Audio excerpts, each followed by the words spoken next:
Hi friends, எல்லாருக்கும் good morning. எல்லாம் tea coffee குடிச்சிட்டிங்களா? Time மணி வந்து 6:30 மணி ஆயிடுச்சு. வேலைக்கு கிளம்பியாச்சு. நான் நைட்டு என்னென்ன ஸ்டிச் பண்ணேன்னு பாருங்கள் ஃப்ரெண்ட்ஸ். இதோட ப்ளவுஸ் வந்து இது நல்லா இருக்கா பாருங்க.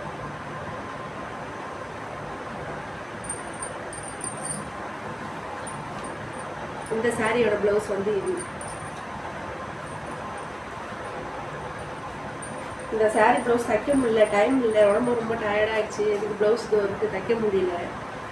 வேலைக்கு போயிட்டு வந்து வீட்டுக்கு வந்து ப்ளவுஸ் தைக்கிறாங்க, ஃபேமிலி பார்த்துக்கிறாங்க அப்படின்னு சொல்லி பேசுகிறாங்க.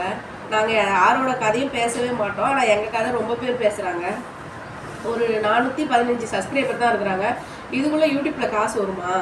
யூடியூப் வந்து வேலைக்கும் போகிறா, ப்ளவுஸும் தைக்கிறா, யூடியூப்பில் வந்து வீடியோவும் போடுறா அப்படின்னு சொல்லி பேசுகிறாங்க. எனக்கு வந்து யாருக்கிட்டுமே எந்த எதிர்பார்ப்பும் இருக்காது, என் வீட்டுக்காரரை தவிர. ஆனால் மற்றவங்க வந்து இது பண்ணுவாங்களா அதை பண்ணுவாங்களான்னு நினைக்கிறாங்க ஃப்ரெண்ட்ஸ். எப்படி தான் அந்த உலகத்தில் வாழறதுனே தெரியல. எவ்வளோ கஷ்டப்பட்டு ஓரளவுக்கு வந்து நம்மளோட கஷ்டத்தை போட்டு மேலுக்கு வரணும்னு நினச்சா கூட விட மாட்டாங்க உங்களுக்கு ஃப்ரெண்ட்ஸ் யாருமே. என்ன பண்ணுறது, உங்கள் ஊர்லேயும் உங்கள் சைட்லேயும் இந்த மாதிரி ஆள்லாம் இருக்காங்களா ஃப்ரெண்ட்ஸ்? இருந்தால் கமெண்ட்டில் ஒரு கமெண்ட் பண்ணுங்கள் ஃப்ரெண்ட்ஸ்.